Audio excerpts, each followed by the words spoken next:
8ஆம் அதிகாரத்துல 11வது வசனம், என் சிநேகிதரும் என் தோழரும் என் வாதையை கண்டு விலகுகிறார்கள், என் இனத்தாரும் தூரத்திலே நிற்கிறார்கள். இந்த வசனம் தாவீது ராஜா பலவீனமா இருக்காரு. ரொம்ப அவரால் முடியாத பட்சத்துல அவங்களுக்கு சிநேகிதர், அவருடைய ரொம்ப ரொம்ப நெருக்கமான சிநேகிதர் கூட தூரமா நின்னு பாக்குறாங்க.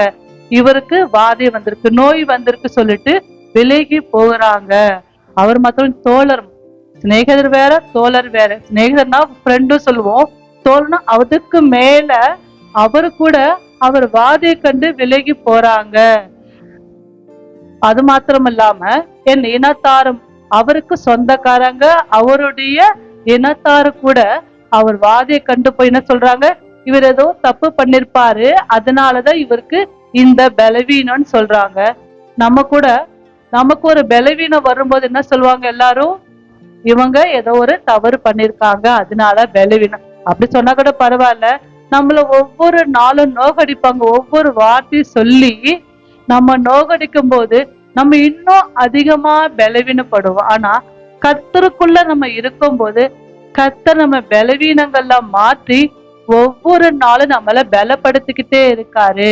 நம்ம வாதை தூரமா போயிடும். கர்த்தருக்குள்ள அவர் பலனா இருந்து நம்மள ஒவ்வொரு நாளும் பலப்படுத்தி திடப்படுத்தி ஸ்திரப்படுத்துவாரு.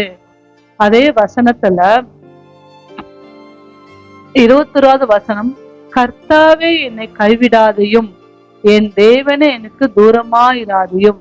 நம்ம கர்த்தரை நம்பி இருக்கும் போது அவர் ஒரு நாளும் ஒருபோது நம்மளை கைவிடாமல் பாதுகாக்கிறவரா இருக்கிறார்.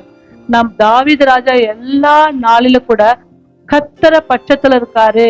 என் கர்த்தரின் பட்சத்தில் இருக்கும் போது எந்த மனுஷன் எனக்கு வருவாங்க. நம்ம ஒவ்வொருவரும் கூட கர்த்தரை நோக்கி நம்ம காத்திருக்கும் போது நிச்சயமா நம்ம காத்திருப்பு ஒரு நாளும் ஒருபோதும் வீண் போகாது. கர்த்தருக்கு காத்திருக்கிறவர்கள் புது பலன் அடைவாங்க, அவங்களுக்குள்ள புதிய ஞானங்கள் திறக்கும்.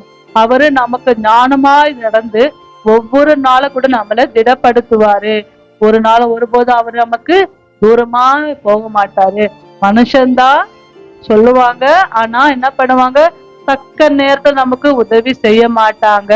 அதுக்கு ஒரு ரீசன் சொல்லுவாங்க, என்னால முடியல, எனக்கு ஒரு இக்கட்டான சூழ்நிலை. ஆனா கர்த்தர் ஒரு நாள் ஒருபோதும் அந்த மாதிரி வார்த்தை சொல்லாதபடி நமக்கு ஒரு சூழ்நிலை வரும்போது நம்ம பட்சத்திலிருந்து அந்த சூழ்நிலைகளை விடுவித்து நம்மளை பாதுகாக்கிறவரா இருக்கிறார். இந்த குடும்பத்தோட எவ்வளோ சூழ்நிலை மத்தியில கூட கர்த்தர் எங்களோடு இருந்து அந்த சூழ்நிலையெல்லாம் விடுவித்து நாங்க இன்று எப்போதும் கர்த்தருக்கு சாட்சியா ஜீவிக்கும் போது நீங்களும் ஒவ்வொரு நாளா கர்த்தரை நோக்கி காத்திருங்க.